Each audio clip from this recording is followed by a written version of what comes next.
Muito bem, o estudo da lição número 13, a parte de domingo, fala sobre o dia do juízo final.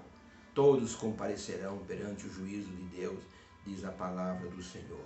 Quando nós pensamos no dia do juízo, nós pensamos logo em condenação. Esse é o primeiro pensamento. Mas existe um lado bom do juízo, que é o lado da vindicação. Ou seja, os justos não serão condenados. E esse é o lado bom, a boa notícia. A Bíblia descreve o julgamento final de Deus e nos dá a ideia de que haverá uma boa notícia para aqueles que, como diz o profeta Daniel, ao se referir ao julgamento final, os santos do Altíssimo serão vindicados. Ou seja, tudo que os santos fizeram, as pessoas justas fizeram, Deus não esquecerá. O profeta Daniel, no capítulo 7, verso 22, diz assim: até que veio o ancião de dias e fez justiça aos santos do Altíssimo. E chegou o tempo em que os santos possuíram o reino. Essa expressão, fez justiça aos santos, significa uma boa notícia para os justos, pois eles não serão condenados, mas passarão pelo juízo justificados por Deus, porque Jesus pagou o preço por eles na cruz do Calvário. Perceba como a cruz ela tem um poder glorioso para ajudar o pecador. Além de justificar, no dia do juízo, a pessoa poderá, assim, ser absolvida, ou seja, não ser condenado. Mas é só aceitar Jesus? Claro que não. Uma vez salvo, a pessoa tem que andar de acordo com o parâmetro de Deus, que é a sua santa lei. Logicamente que as obras da lei não salvam a pessoa, mas a fé em Jesus me faz salvo. E sendo salvo, eu vou cumprir, vou fazer a vontade de Deus. Não tem lógica se eu for salvo por Jesus e fizer a minha vontade depois. Por isso é importante que nós entendamos que Jesus foi o nosso grande substituto.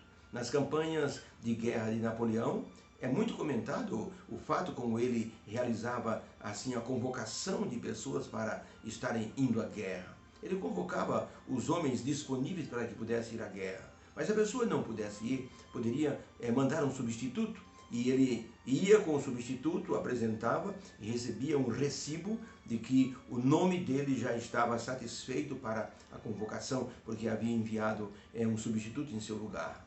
Um homem fez assim, e novamente houve uma convocação, e a região dele foi chamada, e ele se apresentou ao oficial de alistamento com o documento, e disse: eu fui convocado uma vez, mas o meu amigo me substituiu, e aqui está a prova, o recibo.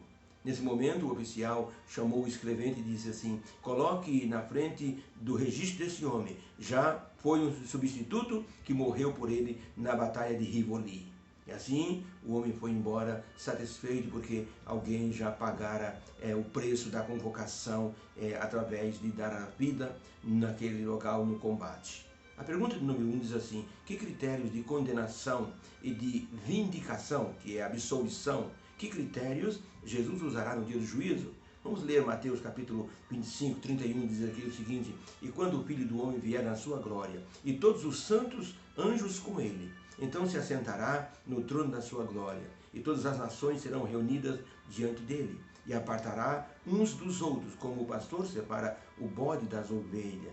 Então dirá o rei aos que estiverem à sua direita: vinde, bendito do meu Pai, possuí por herança o reino que vos está preparado desde a fundação do mundo, porque eu tive fome e me deste de comer, tive sede e me deste de beber, era estrangeiro e vocês me hospedaram, estava nu e vocês me vestiram, eu estava doente e vocês foram me visitar, estava na prisão e vocês foram me ver.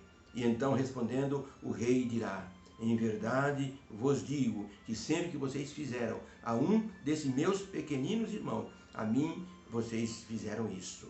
Então dirá o rei aos que estiverem à sua esquerda: apartai-vos de mim, malditos, para o fogo eterno, preparado para o diabo e seus anjos, porque tive fome e não me deste de comer, tive sede e não me deste de beber, era estrangeiro e vocês não me deram nenhuma hospedagem, eu estava nu e vocês não me vestiram, eu estava enfermo e na prisão e não me visitaste.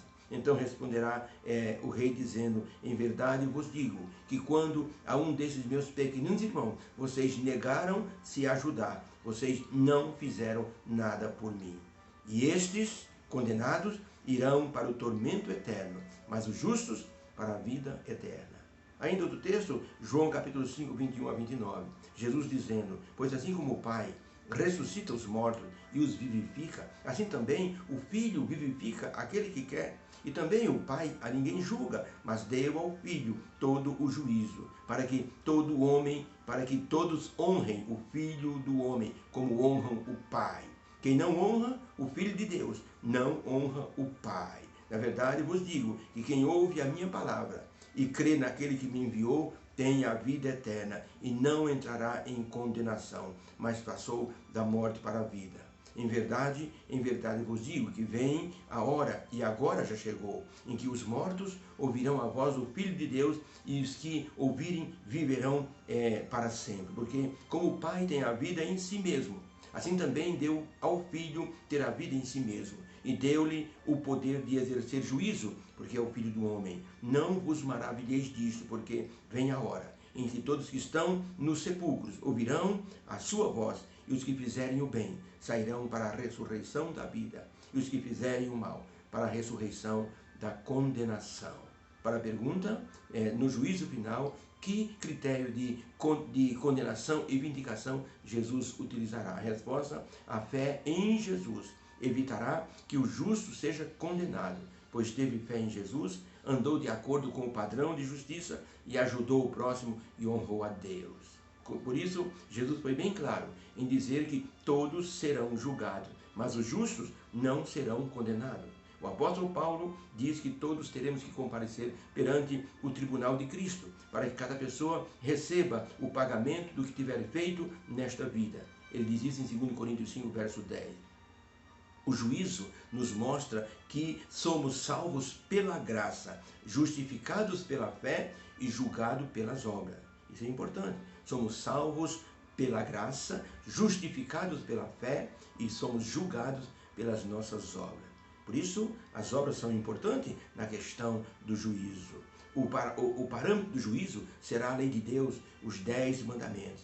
O que fizermos mostrará que a salvação em Cristo fez efeito em nossa vida, e as nossas obras mostrarão isso.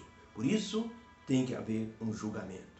Não existe, então, essa ideia de que morreu e vai para o céu direto, vai para a glória, porque todos terão que comparecer perante o juízo. Deus nos abençoe. Que o dia do juízo não nos assuste, mas que seja uma boa notícia para nós que cremos em Jesus e andamos segundo a sua vontade, obedecendo a sua lei. Obrigado, Senhor, porque o Senhor, com o Espírito Santo, nos ajuda a vencermos o pecado, a andarmos de acordo com a tua lei, e nós somos justificados por Jesus Cristo. Abençoa-nos neste dia, em nome de Jesus. Amém. Fique com Deus. Beijo no coração. Tenha uma boa noite com a paz do Senhor. Fique com Deus.